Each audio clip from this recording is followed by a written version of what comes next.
On this episode of the Oklahoma Breakdown with Ikard and Lehman, presented by Riverwind Casino, the whole episode is basically an interview with OU offensive coordinator Jeff Lebby.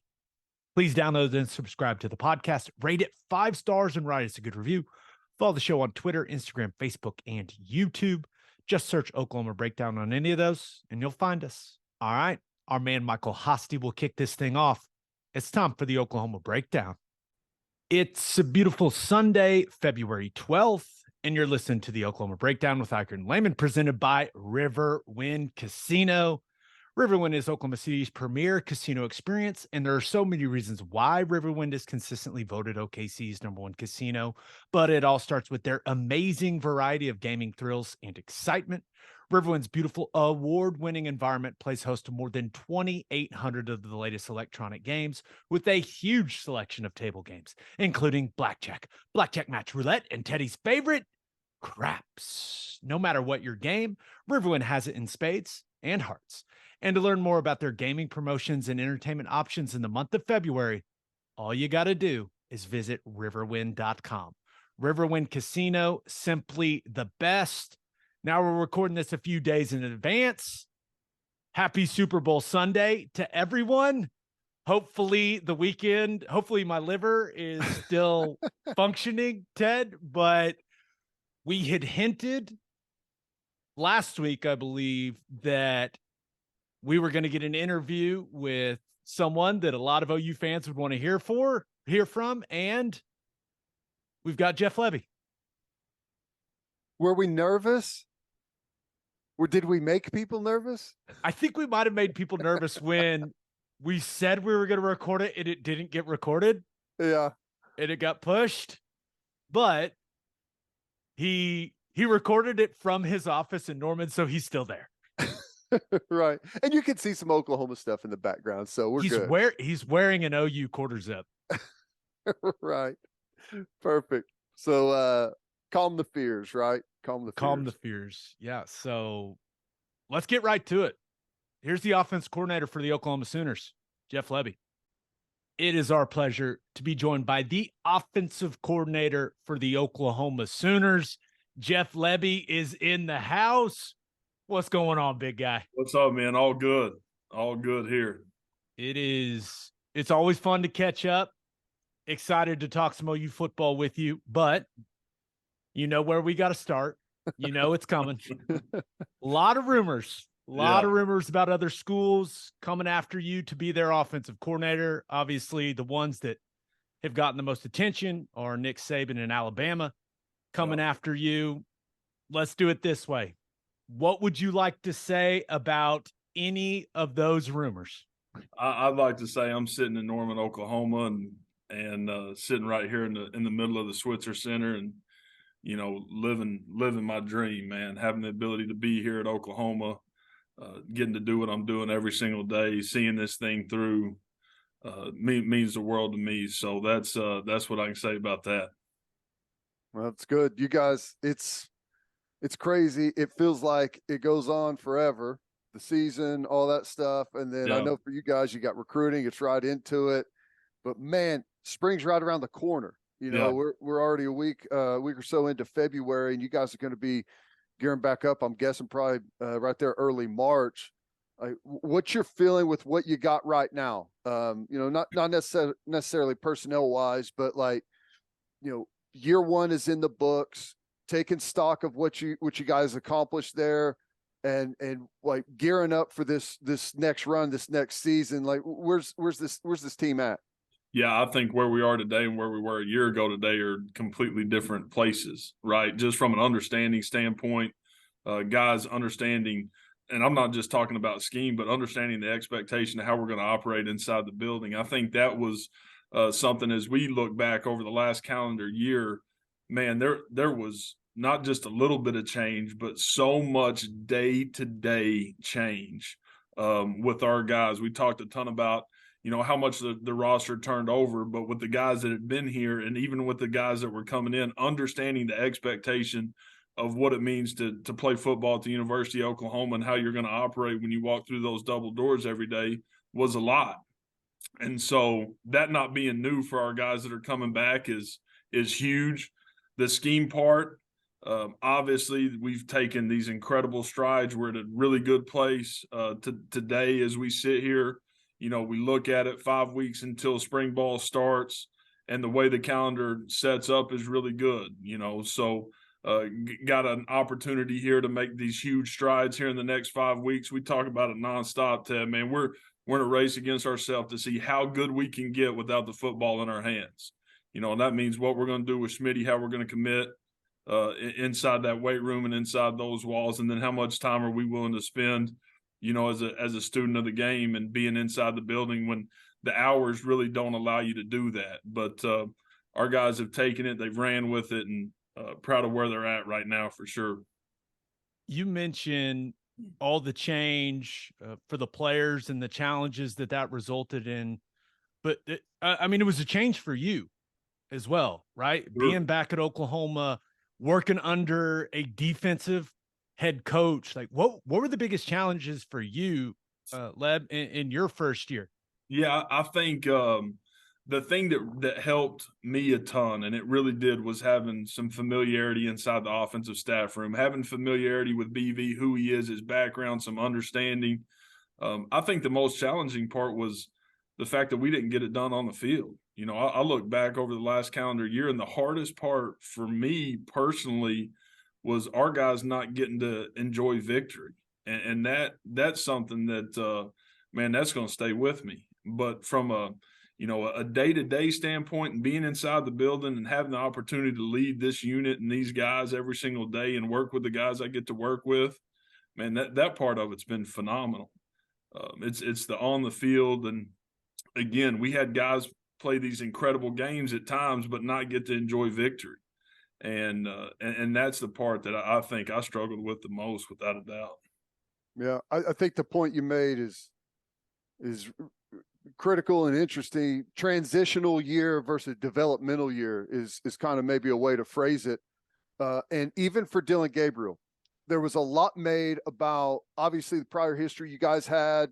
He played under you, offense and everything, but the expectation, I think, incorrectly was that, it's just you step right in, Right. But it wasn't the same exact offense, whole different set of players, a new, obviously a new city that he's living in, new teammates, trying to get to know everyone. Yeah. So whenever you look at it, there's a big transition for him too. And after you take stock in the year, and now it should be a good developmental year for him to really, be comfortable as a leader instead of like stepping into this new place and being expected to be a leader. Like it's more natural and organic now. So what do you look at from him? Like, what's the next step for Dillon? Yeah, there's a couple of different things. I think the first thing, he's going to be so much better come this year because of some of the things we've already talked about. But here's this college guy that's already, 3 years into his college career, that's had all this success, that's done a really good job at a cool place that he was at before. And he was very used to his day-to-day. There was turnover in the coaching staff, but the practice schedules and his day-to-day with the morning format and how they operated, that was what he was used to. So just like all these other guys that came in from different universities and the guys that were back that were college guys that were here, that changed. And so understanding again, man, how we're going to operate every single day, the expectation when you walk through the double doors again was a lot. And having that grasp, I think, is monumental for him, and understanding what it is to be here at Oklahoma and to play that position at the University of Oklahoma. So his understanding in that, to me, is just a huge deal that probably doesn't get talked about enough. But then the on-the-field part of it, I expect him to take some really good strides in a couple of different ways. One, being able to carry the football situationally for us, being able to do some of those things. And then two, continuing to lead and get the most out of every single guy that's around him. We've been really good historically throwing the ball down the field. We were good, not great this year. So being able to do that will be a huge part of it as well. But that's where I see him making strides. But he's man, he's so much more comfortable in his skin today than he was a year ago, just because he knows what tomorrow brings. And I think that's huge. We'll get you back to the interview, but first, the only place to stop when you're road tripping is Love's Travel Stops. Love's has over 600 locations in 42 states, offering 24-hour access to clean and safe places. Whatever your road trip needs are, Love's has it. Fuel, fresh food, all the snacks and drinks, including, yes, my favorite, Java Hamore. That coffee is fantastic. Love's also has you covered if you forget your phone charger or headphones. They've expanded their mobile to go zone so you can grab any of that stuff there. Make sure you download the Love's Connect app for exclusive offers from today's most popular brands and some fuel discounts. The Love's Connect app also includes a route planner and store locator. When you see that red neon heart on the highway, stop in and say hi at Love's Travel Stops. For a full list of what Love's has to offer, visit loves.com. Opolis Clothing is the exclusive home for all of our Oklahoma breakdown merchandise. If you want to live your life in buttery, soft comfort, go to opolisclothing.com. That's OPOLIS clothing.com. Use promo code TED, TED, for 10% off your entire order. You still get a discount on all the OU and OKC Thunder gear as well. It's opolisclothing.com. Use promo code TED for 10% off. Buttery soft and 10% off. All right, back to the interview. Looking at Dillon's situation, right? And you mentioned it. The expectations when it comes to playing quarterback at Oklahoma now, they're a little unreasonable. Let's just be honest. They're a little unreasonable with the run that the program has had. Now you add in the fact that, 5-star Jackson Arnold is now there. For you, Leb, like, how do you handle that situation, right? Where you're creating competition between those two guys, but you're also trying to foster a bond between those two guys and have both of those guys kind of lead the team in their individual ways. Yeah, the thing that's very natural about that is they're two great dudes. Like, they're big we, little me guys. They're team first. They care about each other. They care about the health of the room. They care about the health of the locker room. And so that part is incredibly natural because, again, Coach V talks about it all the time, but people win. We got to go make sure that we're bringing the right people into the locker room, and none more important than the QB position. And we've got the right guy. So Jackson's trying to soak it all up, man. He's trying to learn everything he can from Dillon, watching Dillon, seeing how Dillon operates, seeing how much time he spends in the building, understanding the commitment that it takes to play at a really high level at this level and at this university. So he's taking it all in. Dillon's done a great job taking him under his wing, trying to help him as much as he can and bring him along, get him up to speed. And I'm looking forward to getting on the grass with all of them, the entire room. So it's incredibly healthy. It's what we needed. We got it. And dang sure excited about it. You got to replace some guys. Yeah. Lost your big left tackle. You lost your star running infuriating back. Right tackle. Infuriating right tackle. Star running back. Do it all tied in. Downfield stud in Mims. Now there's some young additions through recruiting and some guys already on the roster. And then there were some big, portal guys that came in as well. Stogner, Walter Rouse, the Anthony kid from Michigan, some really good additions. Like, how do you feel about the overall roster right now with what you got? Yeah, I feel really good without playing it down or getting into spring ball. We got a ton of work to do. I think that's obvious and evident, but again, to me, where we're at right now and what we were able to add, those three guys that you just named, man, are going to be huge parts of what we get done. And, I think when you look at it from a portal standpoint, we were able to take guys that have played a ton of football. There's not any guesswork. I know what Walter Rouse is going to be about when he steps out there at left tackle. I've seen it. So that's a huge, huge deal. We know what Stogg's about. He's played a bunch of dang football and played at a high level for a lot of years and for a lot of snaps. So know what he's about and know what he's going to be. So you look at things like that, and that all of a sudden there's some clarity there where you're dealing with new guys, but you feel really confident about what you're getting because you've seen it on tape over and over and over. And excited about where they're at, excited about some of these young guys.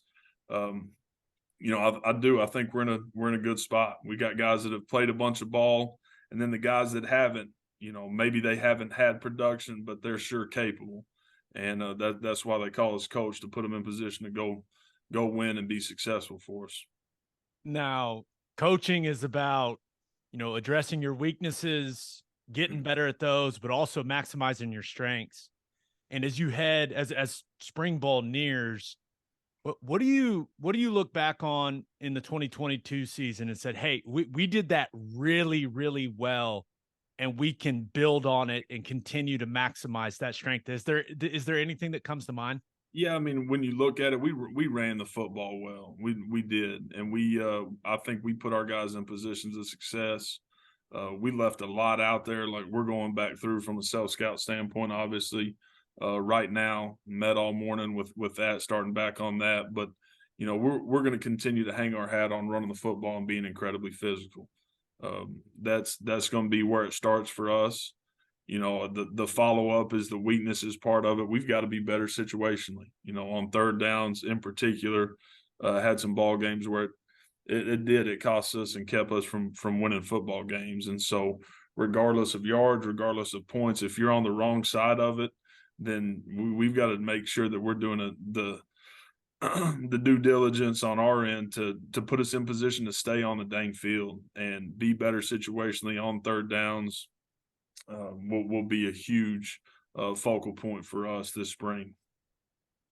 We'll get you back to the interview, but first, John Vance Auto Group has been serving Oklahomans for 40 years. They're family owned and operated, and they got 9 full-service dealerships in Woodward, Miami, and Guthrie. No matter what your vehicle needs are, John Vance Auto Group has you covered. They carry domestic brands such as Ford, Lincoln, Chevy, Buick, GMC, Chrysler, Dodge, Ram, Jeep, and Wagoneer. John Vance Auto Group's goal is to give unequaled service and to exceed customers' expectations in every way, which is why they have their lifetime loyalty program. And here's how it works. You buy a new or used car from them.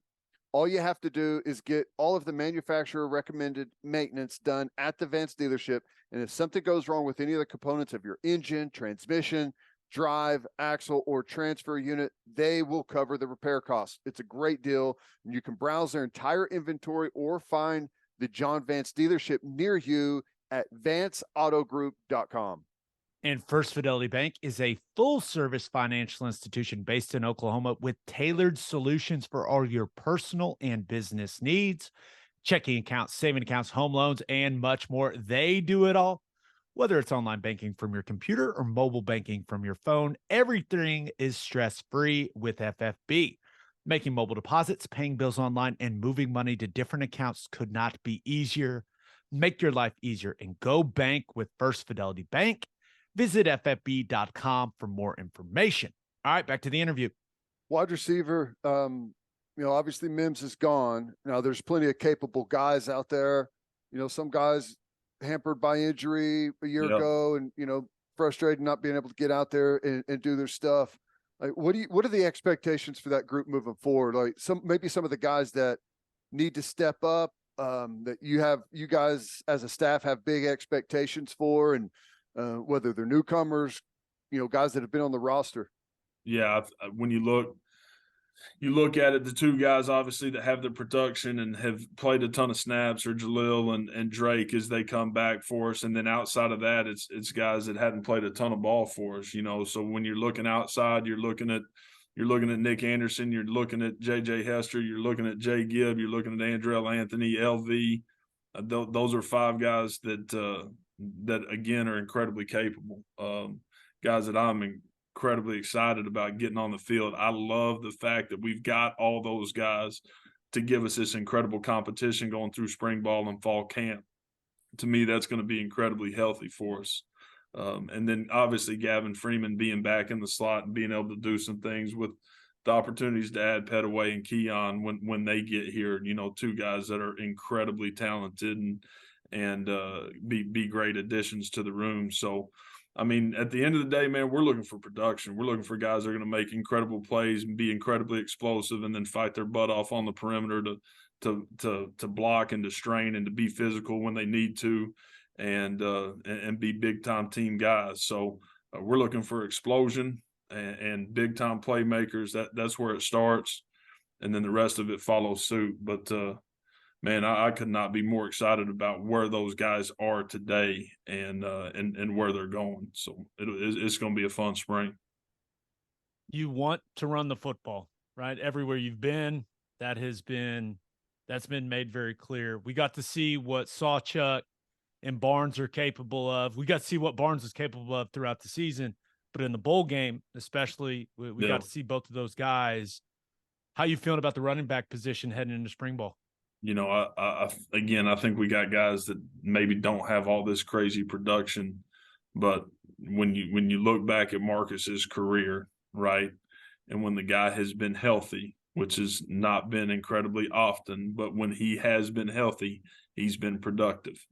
So you take his carries and you watch him in a one reel, and you like what you see. So I'm a Marcus Major believer. I think he's a guy that, again, is going to have a ton of opportunity. Hopefully he can stay healthy, and that's dang sure the plan. Create a ton of confidence for him this spring as we move through the spring. And then, we saw glimpses of some young guys playing at a high level with Javonte and with Gavin. So adding pieces of the puzzle this spring was huge. Caleb Hicks and Hollywood, having Smothers here, those two guys are guys that are really, really talented, that it was huge for their development and for us as a unit to be able to get them here, mid-year, guys that are working their butt off right now. So feel good about where we're at. Those guys will have a ton of production come fall. We do the podcast, and we talk about football. We break stuff down, and there's always a lot of talk about how many yards this guy had and what this quarterback's numbers were, but we always come back to the fact that this is a line of scrimmage sport. It always is. It always comes back to who wins the line of scrimmage. So that being said, the offensive line, you got some guys obviously that are out. You've kind of shored that up through recruiting or through the portal, bringing in some experience. Also, some younger guys in recruiting, but to me, that's going to be the key to everything moving forward. How do you feel about the offensive line right now? Yeah, again, I think when you look at it left to right, Walter won't go through spring with the shoulder, but his production, how he's played and what he's put on tape is high level. Savion Byrd inside, McCade coming back. Those two guys, again, feel really, really good about them. Andrew Rain, I'm a believer. He's done really well. He'll continue to get better and better and put himself in position to be, one of the best centers in college football next year. And then Tyler Guyton at right tackle, a guy that to me has got all the ability in the world, has made great strides in the last calendar year, and is a guy that's he's going to play really well, and he's got this incredible ceiling. So again, I'm a believer there, and we've got really good pieces around that with some guys that we've brought in. Hate that Jacob Sexton obviously ain't going to be able to go through spring, but excited about Aaron Parks, weighed 314 pounds this morning. Had to play in the bowl game, did some good things, had flashes. A young man that's incredibly talented, Jake Taylor being back, going to move him around this spring and get the most out of him. So, again, feel good about where we're at. We got a lot of work to do. I think the starting five that walk out there for the first time, early September, we're going to like where we're at. 2022 was not particularly easy for anyone associated with OU football, right? Yeah. Players, coaches, radio team, alums, former players, all of it, right? It was not fun. How do you handle the social media criticism? Because you got to be on Twitter for recruiting and all that stuff. And there were a couple of weeks, man, where people were saying some crazy shit about you. Like, how do you compartmentalize all that? Like, how do you handle that? Yeah, we stress it with our players all the time. Like Coach V talks about it, and make sure we're not letting people walk through our mind with their dirty feet. That to me, that paints like this very clear picture. That's what that means. And so it's funny. We'd sit in here and, regardless of the situation, I'd get a text and it's a pity text, which I absolutely hate. But hey, man, hang in there. These people don't know what they're talking about. And I tell Bill, I'm like, hell, Bill, the only reason I know this is because they're texting me. I ain't looking at it. I'm texting with my guys. If they need to tweet something to me, I'm not talking to them the right way. I'm on text messages with these guys. And so Bill and I would have some fun with it, but I stay away from it, man. It's just not part of who I am, my DNA, what I'm about, what we're about. It's out there, good and bad. It's going to be it was the exact same thing after scoring a whole bunch of points and having a ton of yards. It was just the other side of it. So to me, if we're going to talk about being inside out, we got to live inside out. We got to be about us and making sure that we're doing right by each other inside this building and doing right by our football team and our players. And that's where it's going to start and stop. In a perfect world, you don't have any true freshmen that come in and play outside of maybe like a kid that's just absolutely special that you got to get out there. Right. But there's few rosters out there that are that good. And it's just kind of like an assembly line where guys come in and they sit for a year or two before they're asked to do anything. But what do you have any expectations right now with the class that you have coming in, or is there not even been enough evaluation for that up to this point? And I don't know, I guess the main thing is Jackson, what's Jackson Arnold's role? What do you envision his role being this year? And, just how do you expect all that to play out? Yeah, I think the biggest thing for us is having 15 days of spring ball and then being able to answer that question and there being some clarity and some honesty about it instead of speculating, because just like every single position, regardless of who it is that's coming in, whether it is the 5-star, the 3-star, whatever it is, man, they're all getting on that line together. And so whenever they're getting on that line and Schmitty says hand behind the line and we're on the clock, how these guys respond every single morning at 6 a.m. and through coaching stations and winter workouts and all these things, that'll determine what I think about them going into spring ball. And then how we operate those 15 days are going to determine, hey, this is what I think we need to do with this guy in the fall and be able to create this role. So right now, our goal is how good can we get and how fast can we get that good before we start spring ball? We truly in a race against ourselves, man, every day. And that's the stress with our guys, getting better every single day. And it sounds cliche, but taking it one damn day at a time and getting better every single day and being present in it and finding ways to maximize, our 24 hours. I'd say us three. I think it's fair to say us three were all co-presidents of the Braden Willis fan club. No doubt. And what he was able to do for y'all. How do you envision, and I know you'll probably find more out during spring practices, but is that going to be one guy that you think can fill that role? Is it going to take multiple guys? Because, man, he was as versatile as you could really ask a tight end, H-back, fullback, whatever the hell you want to call him could be. Yeah. I feel really good about Stog. I really do. I think this guy is going to be able to play at a really high level for us. They've got a little different skill sets at times and being able to do some things from a body type standpoint. But again, that's my job. Make sure to put them in positions of success every single day.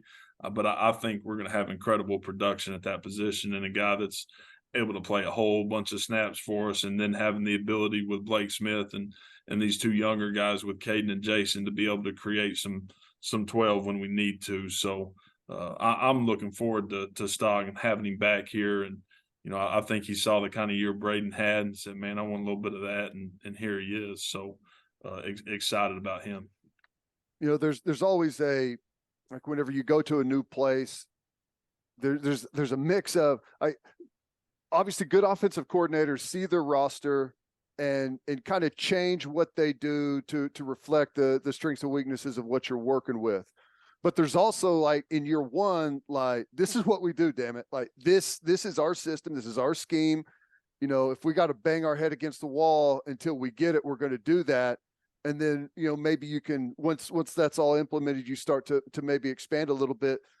I guess what I'm asking is how much of much of what we saw last year is base stuff, and how much is maybe the offense going to evolve with some different personnel and stuff that you've got?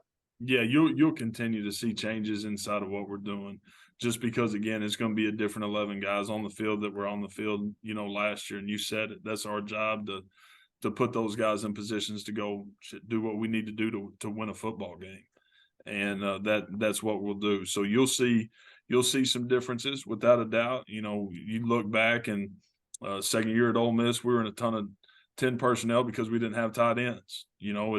First year at UCF, we're in a bunch of 10, and year 2, we're in a ton of 11. So this past year, we're in all 11 and a little bit of 12. So just depending on who we got and playing to the strengths of the best 11 guys, that's the biggest thing, is making sure your best 11 are on the field every single snap, or as many snaps as we possibly can be, and then being able to adjust from there. We'll get you back to the interview, but first, Bishop McGuinness Catholic High School represents a tradition of educational excellence in Oklahoma City. Grounded in a faith-based education, students prepare to meet their potential with an individualized academic path that strives for success. Bishop McGuinness offers a college prep curriculum that includes 22 AP courses, participation in OSSAA athletics, where they've won over 100 state championships, and numerous clubs and organizations for students to join and grow. If you want to provide the best possible educational and spiritual development for your children, contact Bishop McGuinness Catholic High School or visit bmchs.org. Financial aid is available. And attention, business owners, you need Insurica in your life. Insurica is one of the country's largest insurance brokers with 30 offices throughout Oklahoma, Texas, and the Southwest. Insurica is able to customize programs by accessing the latest information from many insurance carriers. They compare and contrast coverage offerings and pricing in order to design a cost-effective, comprehensive program to meet your business's specific needs. Insurica's clients become best-in-class businesses by working with Insurica's team of advisors to manage risk. Purchasing insurance is only one way to protect your business. Best-in-class businesses win by avoiding a loss in the first place. If your business partners with Insurica, you'll save huge amounts of money and take back control of your total cost of risk. I'm an Insurica client, and you should be too. If your business wants to be best in class, connect with Insurica at Insurica.com. That's INSURICA.com. All right, back to the interview. Looking at kind of the big story right now when it comes to OU football, a lot of talk about when are you making the move to the SEC? Right. Is that something you care about? Is that something that matters to you? Is it something like, does it matter when it comes to the recruiting element of things? Or are you just so focused on the day-to-day that it's really nothing you can control? Can't control when we're going. I think the obvious part of it is that the kids that we're recruiting and the guys that we're recruiting understand that they're going to play in that league. So that part of it is a big piece of the conversation, understanding they're going to play in the SEC. Not knowing when that happens, I don't think will dramatically change a kid's decision, because at the end of the day, they know that they're going to play in that league. So for what that's worth, but that's not something for us being inside the walls that, there's not a lot of chatter for us on that end of it, because it truly doesn't change anything. We're going to go about it the exact same way every day. I'm guessing you have the schedule. Same mentality for the schedule. Yeah, absolutely. Absolutely. So, I do. I like the schedule. I think, again, it puts us in position where we need to be to get this thing back right, and, going the right way, and winning a bunch of dang football games, and having a bunch of fun doing it, and letting these guys enjoy their hard work and their success at the same time. So I like the look of it. Well, unless you want to tell us how much money you turned down from all these other places, I think we'll let you get out of here, man. I'm good. I appreciate y'all. Leb, you're the man. Good luck in spring. I'm sure Ted and I will get out there for a couple practices. Appreciate the time, man. Thank you. Appreciate y'all, man. Talk soon. He's still here. Thankfully. I did not expect him to touch the Bama question or the rumors question, but I think it's clear he wanted to be at Oklahoma. Right? When you've got the best coaches in college football, the most accomplished coaches in college football coming after you, and you say, no, thank you, I want to be at Oklahoma, it means that much to me. Like that's huge in my mind. And man, I hope this offense explodes in year 2 under Lebby. I really do, because that was, I mean, the biggest names in college football were coming after that man. Yep. Yeah. Relentlessly. So no, I think I'm glad he's staying. I think we're lucky to have him. And I think there's big things, man. And just listening to him talk about it, the big transition, all the stuff that went on last year, just getting everyone on the same page. And listen, I know that other people had first years as well, and, maybe did a better job with what their record ended up being. Fine, whatever. But I expect this year to be quite a bit better. I expect, there's a good base of knowledge on the team, both offensively and defensively. Come on, we don't have excuses this year. We should be able to take it to the next level. No doubt. I'll say this after each game, right? Because Plank and I do those post-game interviews with the coaches, and we get Venables and Ted Roof and Lebby after each game. I want the hug that I give Jeff Lebby to be, I want there to be a lot more happy hugs right. in 2023. Cause it was more like sad, like these guys have been hugging for entirely too long. Hugs like, hey, it's all going to be okay, big guy type hugs. So I want them to be a little more celebratory in 2023. So is that so wrong? I mean, that's all I want for the guy, Ted. It's not. It's much easier. Listen, I think that winning cures everything, right? Winning cures everything. So, like, that's just the biggest thing. And I know that there's, fans and players, and I'm sure, coaches that are disgruntled, grumpy, not feeling good about the situation. Going out, winning, putting together a really good season, that cures everything, right? It totally changes the mood around the entire, stadium, facility, all of those things. And I think they're gearing up for it. I'm with you. I'll say this. Him staying at Oklahoma and everyone knowing that Nick Saban wanted him, that's good for Oklahoma. Yeah. You talk about it, because there's reports have been everywhere, right? When you talk, and everyone knows Lebby is, he's a hell of a recruiter already, but I know it means something to me. I can only imagine what it means to a high school kid when Lebby calls now, knowing that, hey, Saban wanted that guy. Yep. Like I do think whether, and maybe I'm blowing it out of proportion, I think that carries a lot of weight with these recruits, because I certainly know it carries a lot of weight with me. Yep. Definitely does. It definitely does. There's no doubt about that. And, I think it's a good benefit to be able to, that's a great way to have a conversation with some of the top recruits out there. That's going to be the first question that pops up. Are you leaving? And you can have that conversation. No, I'm not leaving. I'm staying here. And here are the reasons why I'm staying here instead of going there. I think it's great. Yeah. Just with the, the move to the SEC is coming soon. To have that be part of what I like to call the recruiting ammunition, it's a good thing, man. Certainly doesn't hurt things. Totally agree. I'm looking forward to it. I think it's going to be a fun year. On that note, episode 291 in the books. We'll have a new podcast that'll drop Wednesday. Just a reminder, you can hear Teddy from 3 to 6 on 94.7 The Ref. You can hear me from 2 to 5 on Sirius XM Big 12 Radio, channel 375. Hope you all have an awesome week. Until next time, we appreciate y'all for listening. Do what you always do, Oklahoma. Take care of each other.